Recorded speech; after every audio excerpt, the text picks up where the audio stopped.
Hey, I have the honor of calling this meeting to order. Welcome, everybody. Good morning. Okay, Bob, what are some of the orders of business to go forward? Yes, sir. So, Mayor Dyer, we're going to begin by having your project manager, Dr. Camelia Rovenbach, call the roll. As a reminder, this is the joint steering or policy committee meeting with the working group of the Regional Connector Study. So, Camelia, you want to go ahead and call roll today? Yes, thank you, Bob. Good morning, Mr. Chairman and members of the Joint Committee. My name is Camelia Ravenbach, and I'm the project coordinator for the region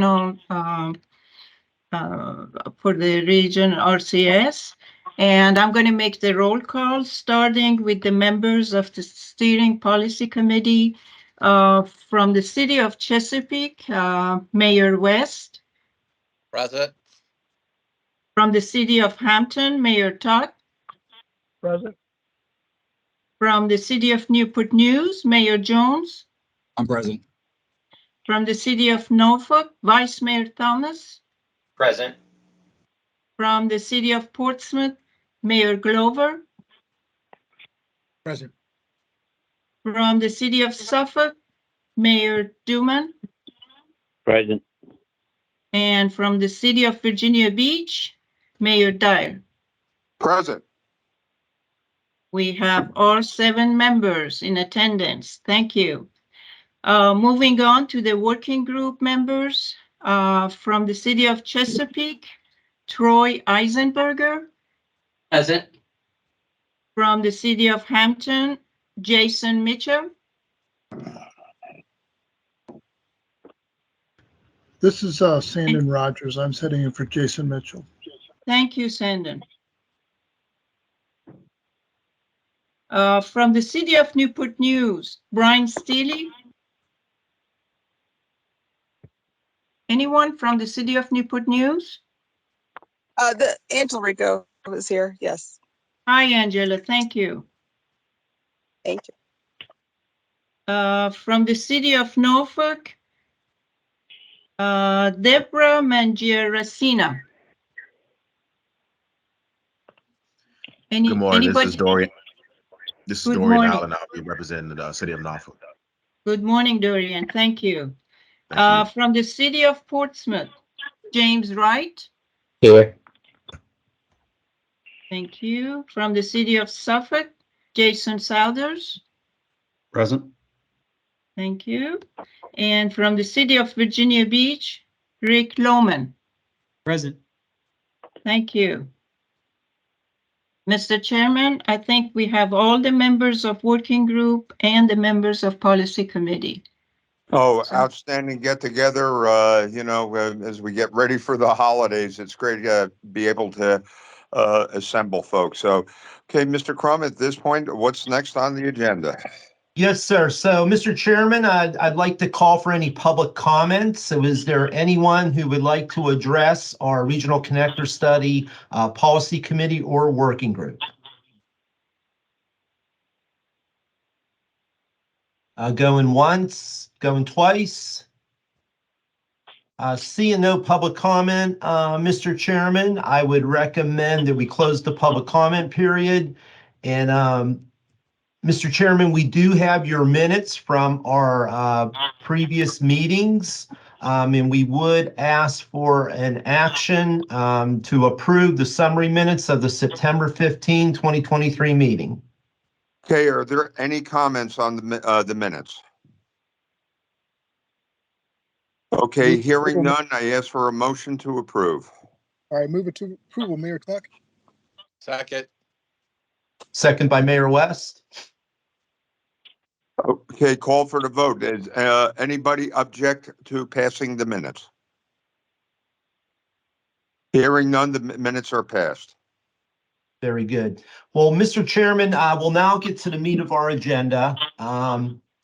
I'm going to turn this over to our consultant team, Lorna Parkins from Michael Baker, along with her colleague, Paul Prideaux. They are going to walk you through a summary presentation which will conclude with a request for 2 actions that we'll be requesting today. So this item will be an action item. So Lorna, why don't I turn it over to you and let you walk through your PowerPoint. I know Lorna's sharing screen. And Lorna, that's looking like it's visible to me. Everybody else seeing that okay? Fantastic. Lorna, turn it over to you. Thank you so much, Bob. Can everyone hear me okay? Great, I see Yeah. you nodding. All right. Today's presentation will be brief. We just want to walk you through a synopsis of the regional connector study leading up to your action items, highlighting just a few of the findings and really how we're leaving this project at the end. We conducted the study in 3 phases. As you may recall, we've discussed this before. We started back in 2018 doing existing conditions analysis. We received a great deal of public and stakeholder input at the beginning. And then in phase 2, we developed our scenario analysis and our 3 regional scenarios. And then we brought all of our efforts together in phase 3 to develop the tiering recommendations for the 5 regional connector study segments that you see throughout the presentation. What we've done in Tier 3 was to really create what we're thinking of as a time capsule, if you will. In reality, we don't know when any of these segments may move forward, including the Tier 1 segments. So what we're doing here at the close of the study is really capturing how we've updated each segment, what key assumptions that we've made about each one, and what are the major issues that are facing each of these potential future projects. That's really what we were capturing in our final reports, and we've also thoroughly documented the public input that we've had throughout this process. So this slide shows the 5 numbered segments that we analyzed, and then the key steps that we've had throughout our phase 3 evaluation process. And then just, a quick reminder of how we proceeded to our tiering recommendations. We began with a qualitative evaluation of readiness and permitting issues. And we also looked at constructability considerations, and those considerations fed into our segment cost analysis. And that cost analysis was also based on really updating those segments from the segments that had been created during the Hampton Roads Crossing study back in the period of time leading up to 2017 when that study was concluded. So we updated those segments, and then we did a regional benefits evaluation.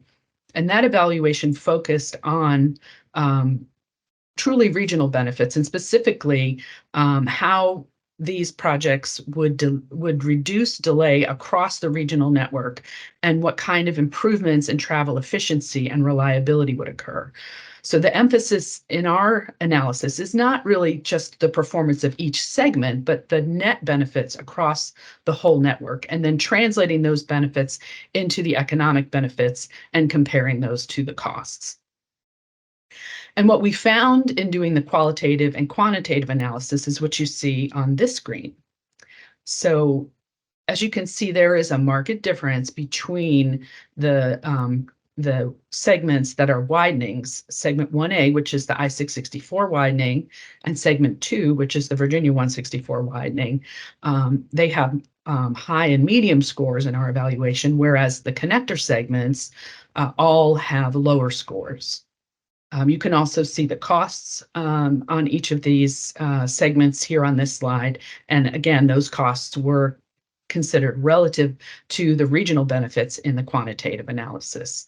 So based on the high differentiation between the findings for the segments, we moved on to recommend that segments 1A, the I-664 widening, and segment 1B, the Virginia 164 widening, be included in Tier 1. Tier 1 segments are recommended for the HRTPO to evaluate for the 2050 Long-Range Transportation Plan. And the remaining segments, the connector segments, are recommended for HRTPO to include in the Regional Transit Vision Plan, and that's Tier 2. So this group took those recommendations initially as draft recommendations last winter. We took them out to the public. And then while we went through that public involvement period, we also conducted what we've called a stress test on those draft recommendations. And the stress test included scenario testing for the 3 bundles that you see on the screen, these 3 combinations of segments. And then we also did a detailed traffic operations analysis just on the Tier 1 recommendations, which is Bundle B that you see on the left. And then again, I'll just quickly highlight some of those key findings. In the scenario analysis, what we found is that segments 1A and 2, which are in Bundle B, they were consistently the most cost-effective segments, and they had the greatest increment of regional benefits. And that really does support their recommendation for evaluation in the 2050 HRTPO Long-Range Transportation Plan. For the Tier 2 segments, which appear in Bundles C and D, we did find that with the greater growth scenarios, they did generate more benefits. And what that means is that if the future looks more like the greater growth scenarios, then these segments would have greater value. And that insight further supports including them in the HRTPO vision plan. So those were the findings of the scenario stress test.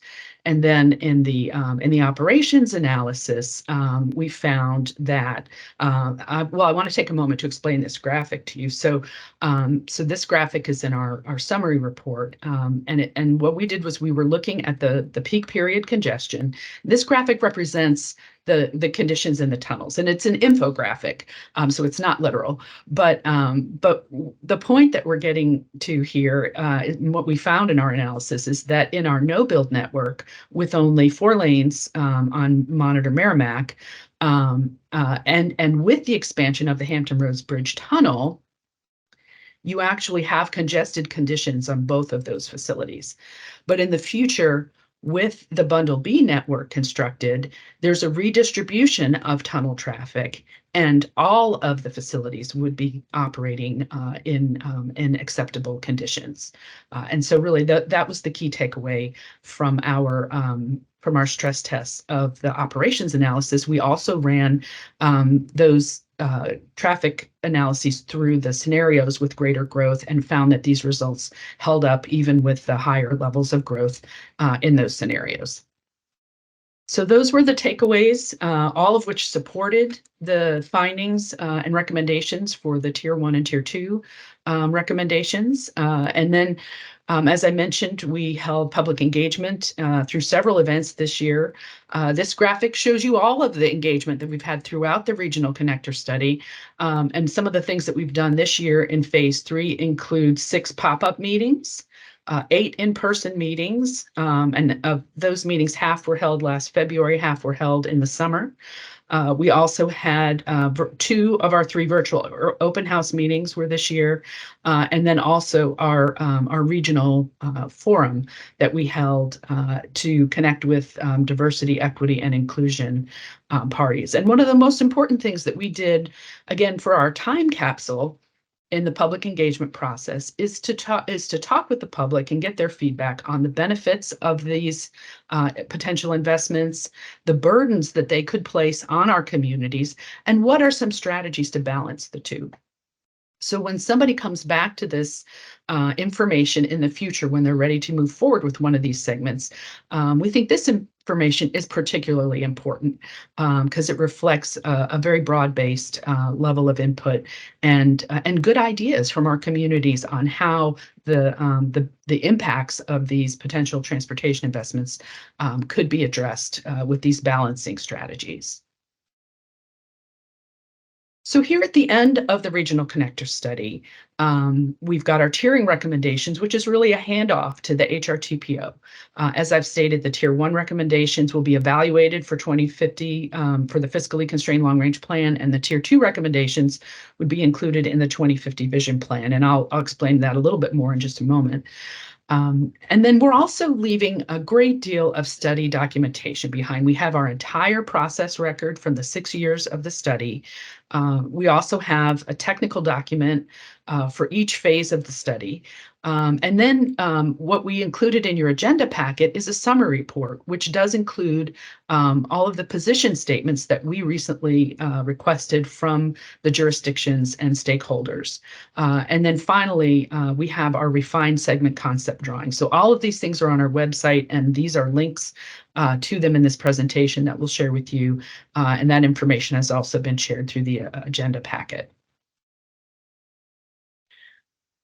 So after the regional connector study, what happens is, along with other forms of input that the HRTPO receives for consideration in their long-range transportation plan, our Tier 1 segments will be included in that evaluation and would go through the project prioritization process.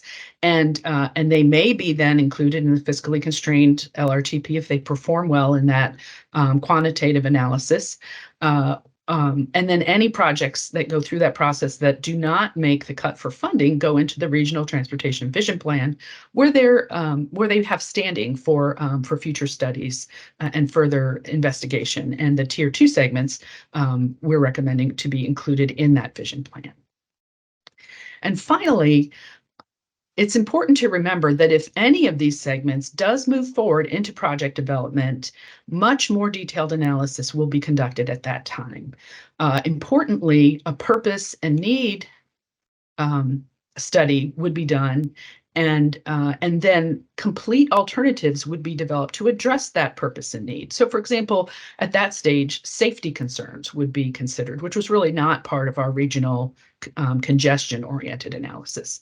So these steps could introduce additional refinements to the segments compared to the way that we define them in this study. And then a preferred alternative would be studied in environmental impact analysis with even more detailed engineering design. And then once funding is secured, the project would move forward into final design and construction. And that process typically takes at least 10 years. So just to reiterate, there are many steps involved in advancing any of these segments if they do move forward, if selected for funding in the regional plan. And with that, Mr. Chairman, we're ready for the action items.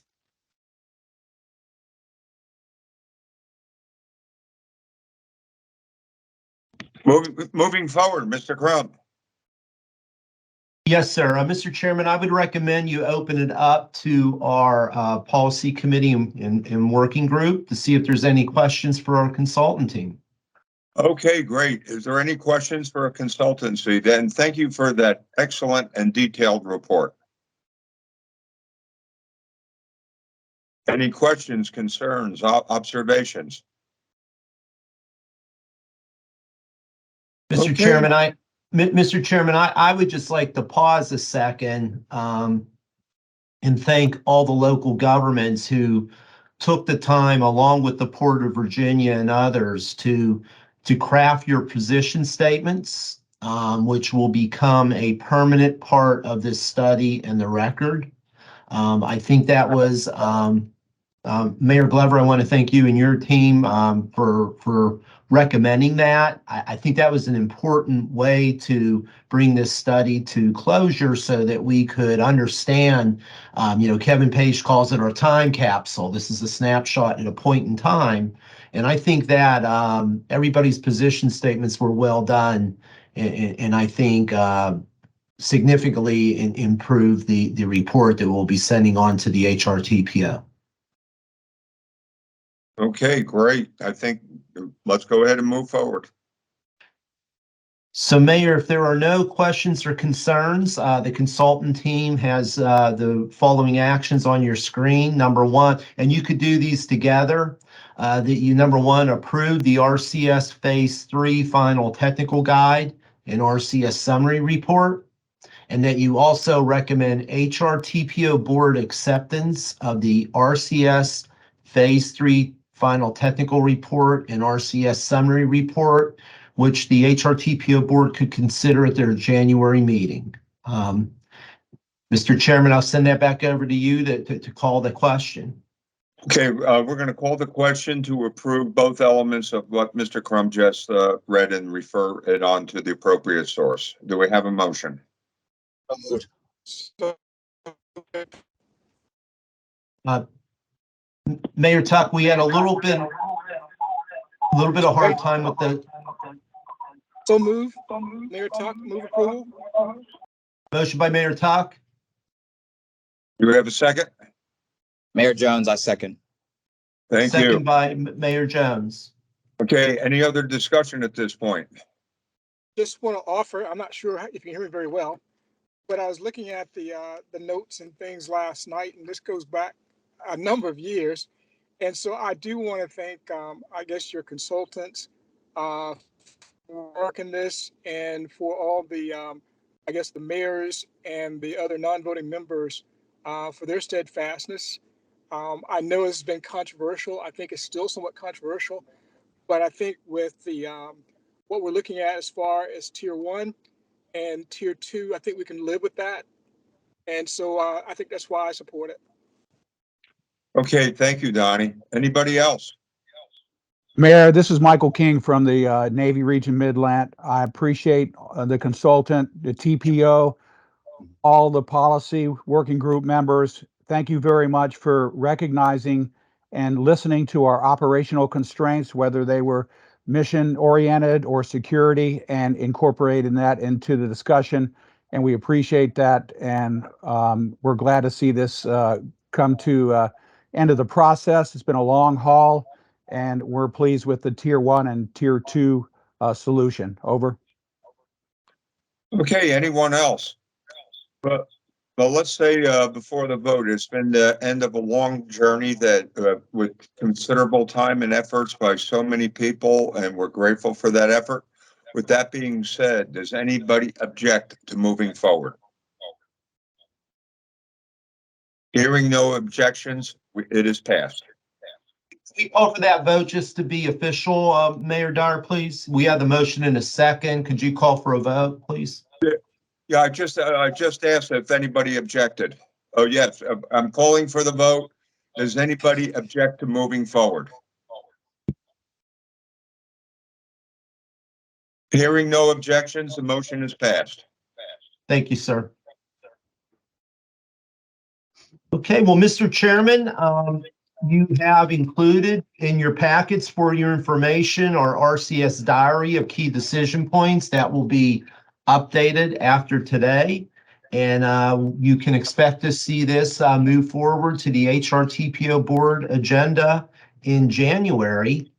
Mr. Chairman, we have no other items of interest unless there are any that are our policy group and working group have to bring before the body.